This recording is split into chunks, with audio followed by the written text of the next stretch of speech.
Doctor ਸਾਹਿਬ ਹੋਣਾ ਕੀ ਸੀ? ਰਾਤ ਸੁੱਤੀਆਂ ਤੇ ਇੱਥੇ ਕਲੇਜੇ ਨੂੰ ਪੀੜ ਪਈ ਹੈ ਤੇ ਕਲੇਜਾ ਜਿਵੇਂ ਮੂੰਹ ਨੂੰ ਆਉਣ ਡਿਆ। ਇੰਜ ਖੱਟੇ ਡਕਾਰ ਤੇ ਗੈਸ ਤੇ ਹੋਰੇ ਸਿਰ ਨੂੰ ਮੇਰੇ ਕਾਉਂ ਮਾਉਂ ਕੀੜੀਆਂ ਟੁਰਨ ਹੋਰੇ ਬਲੱਡ ਹਾਈ ਹੋ ਗਿਆ। ਬੜੀ ਔਖੀ ਰਾਤ ਕੱਢੀ ਹੈ। ਖਾਂਦਾ ਤੇ ਕੁਛ ਵੀ ਨਹੀਂ, ਬਸ ਬੱਕਰੇ ਦੇ ਭਾਵੇ ਪੱਕੇ ਸਨ ਤੇ 2 ਡੋਂਗੇ ਸ਼ੋਰਾ ਪੀ ਲਿਆ। ਮੈਂ ਕਿਹਾ ਵਾਵਾ ਗਿੱਟਿਆਂ ਗੋਡਿਆਂ ਨੂੰ ਆਰਾਮ ਰਹੇਗਾ, ਦਰਦ ਜੂ ਹੁੰਦੀ ਗੋਡਿਆਂ ਨੂੰ ਤੇ ਮੈਂ ਕਿਹਾ ਸਕੂਨ ਰਹੇਗਾ। 3 ਰੋਟੀਆਂ ਨਾਲ ਖਾ ਲੀਆਂ ਤੇ ਬਾਅਦ ਚੋਂ ਸੇਵੀਆਂ ਦੁੱਧ ਵਾਲੀਆਂ ਪੱਕੀਆਂ ਸੀ, ਉਹਨਾਂ ਦਾ ਕੋਲਾ ਬਸ ਪੀਤਾ, ਹੋਰ ਤੇ ਕੁਛ ਵੀ ਨਹੀਂ।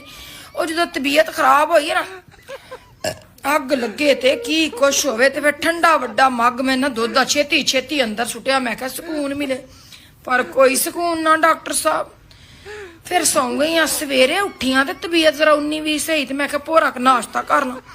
ਜਿਉਂ ਨਾਸ਼ਤਾ ਕਰਦੀ ਗਈਆਂ ਤੇ ਹੋਰ ਵੀ ਤਬੀਅਤ।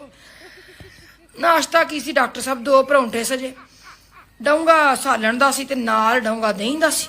ਉਸ ਤੋਂ ਬਾਅਦ ਚਾਹ ਦਾ ਕੱਪ ਪੀ ਲਿਆ। 8 ਵਜੇ ਦਾ ਨਾਸ਼ਤਾ ਕੀਤਾ, 11 ਵੱਜ ਗਏ। ਉਸ ਤੋਂ ਬਾਅਦ ਕੋਈ ਚੀਜ਼ ਮੂੰਹ 'ਚ ਨਹੀਂ ਪਾਈ। ਵੇਖ ਲਓ ਤੁਸੀਂ, ਮੈਂ ਭੁੱਖੀ ਉਦੋਂ ਦੀ। ਮੈਂ ਕਿਹਾ ਫਿਰ ਨਾ ਤਬੀਅਤ। ਹੁਣ ਦਿਲ ਕਾਉਂ ਮਾਉਂ ਕਰਦਾ ਤੇ ਇੰਜ ਜਿਵੇਂ ਤਰੇਲੀਆਂ ਠੰਡੀਆਂ। ਹਾਏ ਡਾਕਟਰ ਸਾਹਿਬ, ਕੋਈ ਟੀਕਾ, ਕੋਈ ਡ੍ਰਿਪ, ਕੋਈ ਗੋਲੀ ਦਿਓ, ਕੋਈ ਸਕੂਨ ਮਿਲੇ।